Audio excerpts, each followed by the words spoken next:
reviewing Too Faced's Natural Love palette, and what I will say is I really love the aesthetics of this. It's just so pretty. It's such a pretty palette. Natural Love, and all of the green that you see is raised and very soft. So it's almost like a velvety texture, so you can pet it like this. It's like petting a cat, but a lot cheaper because you don't have to pay for food and litter. The theme continues on the back with the pretty gold and just a really pretty palette. Now I know a lot of people are used to the metal palettes. This is not it. This is cardboard. I don't mind it, but some people may. But for 30 eyeshadows and a mirror, because it does have a mirror, I can see why they went in that direction. The metal probably it makes it more expensive to produce.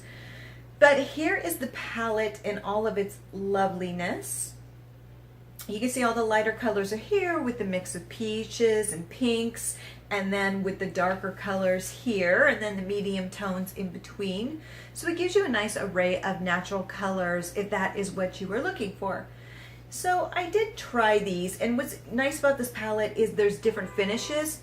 So there are a few mattes, then there are some shimmers, some glitters, some foils. It really does have everything. What I will say with my experience using these is that even though there are 30 shadows, some of them are very similar. Much like these two pinks here, which is Pink Cheeks and Poodle, and then there's Heaven. These are all very similar. So even though there's 30 shadows, just a little FYI, they do kind of go on very similar in a lot of ways. I mean, there's slight variances.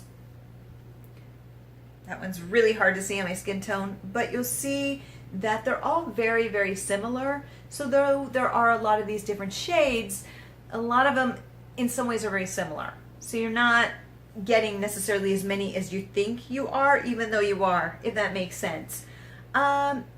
My two favorites, which you can probably see, are Moonbeam and Fairy Tale. I really like these. These are actually very similar in color. So you have Moonbeam right here, which again is hard to see, versus Fairy Tale, which is right here. And the thing is, they're very similar in color. It's just one has a different finish. So Fairy Tale has glitter in it, and Moonbeam. The thing is, I've used Fairy Tale a few times, and you can already see that there's a big dent in it. And the reason is because it's glittery, and there has been a lot of fallout with it. So I've already made a big dent in that one. Moonbeam has done better because these two pair together really well for an eye look. But just be kind of wary of that I did find with a lot of these, there was fallout. The other thing that I kind of ran into, because I am very fair, as you can see, is that Nudie is the perfect fair tone crease color for transitioning, you know, putting a little color onto your eyelid. Perfect, right? I just love this and immediately gravitated to it. The problem that I found with it was when I put it on my arm, it goes on really well here. But then you want to, of course, blend it in. And as soon as you start blending it, it just blends out to almost nothing. I mean, you can see it, but when you're adding color and you keep doing this, it almost completely disappears. So then I would get the eye look going, and then I'd have to start all over again. If I started working with the V or adding other colors on top of it, it did disappear into oblivion. So that was a little bit frustrating. So in the end, Nudie kind of disappointed me. Great color, but it just didn't have the staying power that I needed. The problem with that is, with some of my coloring, there are darker colors that worked well. Like, actually Night Fever worked really well, which is interesting because it's a darker color and it looks like it has glitter in it, and it does indeed have kind of a glitter shimmer to it, but when you use it, it's more of a matte. So it's kind of deceptive because you put it here, it's definitely more of a matte, even though it looks like it's kind of a shimmer tone. It's just on the top of it. But the thing is that this is really great because once you start doing this, it actually goes quite nicely into the skin. You can see that it blends really well. So the dark colors actually did blend better than some of the lighter ones. But the problem is, for somebody of my skin tone, I wouldn't really use this for a crease color unless I was going for you know, a very specific look. So during the daytime when I want to go more natural, that's not necessarily the look that I would go for. Now, if you do have a darker complexion, you're going to love this palette, and because it's very user friendly, because like I said, these darker colors work really well, and so they'll work really well for you, and you will be so lucky. But for me, it's just a little bit much, but that's because I'm really pale. So some of the standouts for me again were Moonbeam. I just really love this color and have been using it quite a lot. The other one I really like is Don't Settle. It's more of these like shimmer foil tones that I just really love in this collection. It goes on really nice. The next one is Smokin', which is, I didn't expect this. It's actually very much a gray tone. Again, it has almost like a foil effect to it, but when you put it on your arm, it definitely is not as foily as it shows up. It is definitely a foil, but just be wary. It's not as bold as it looks in the palette, but this is really great because I wish with this collection actually Too Faced had added more slate colors, because I feel like that's also part of the neutral or natural look, and a lot of companies have been kind of overlooking a lot of the grays and the slates, and I'm really looking for a palette with that. So I was hoping there'd be more, but alas there was not. What's the other one? There's a couple purples in here, but not very many, because I mean, even though it is a natural palette, there are pops of color, but that really wasn't the intention of the palette. I also really loved Honey Pot, which was kind of a goldy peachy color, and then Love Bug, which was one of the more purpley colors. What I will say is with my experience with this palette was that the pigmentation and the wear really depended on the individual color that you were using at the time. Like I said, something like Night Fever worked really well, especially in the V. I used it as kind of like an eyeliner in a V. It wore really well and was just a dream to put on, versus, you know, Nudie, like I said, which was kind of a problem, which was really unfortunate, especially for studying my skin tone. I feel like something like Fairy Tale and Moonbeam wore really well, but with Fairy Tale there was a lot of fallout with the glitter, and I found it around my face because it is a larger glitter. And so I'd be left with just the shimmer, which actually worked fine for me because I'm not a big glitter girl, and it lasted really well. It was still there like 6 hours later. What happens with me with these lighter pink tones is that over time it kind of bleeds. So the color, because I have such oily skin, I use a primer and powder. Sometimes with certain shadows, it changes the color because of the oil versus other palettes, which kind of my big palette that I use is the Anastasia Beverly Hills Renaissance palette. It stays all day and it doesn't alter at all. When I prep my eye the way that I do, it looks the same 8 hours later. Too Faced doesn't always work for me, to be fair, in that respect. It doesn't always play well with my skin type. I think Too Faced hates me. Sometimes it's like it doesn't always work with my oily skin, and like other products too. So again, that may just be an issue with me. So if you have oily skin, it may be an issue with you as well.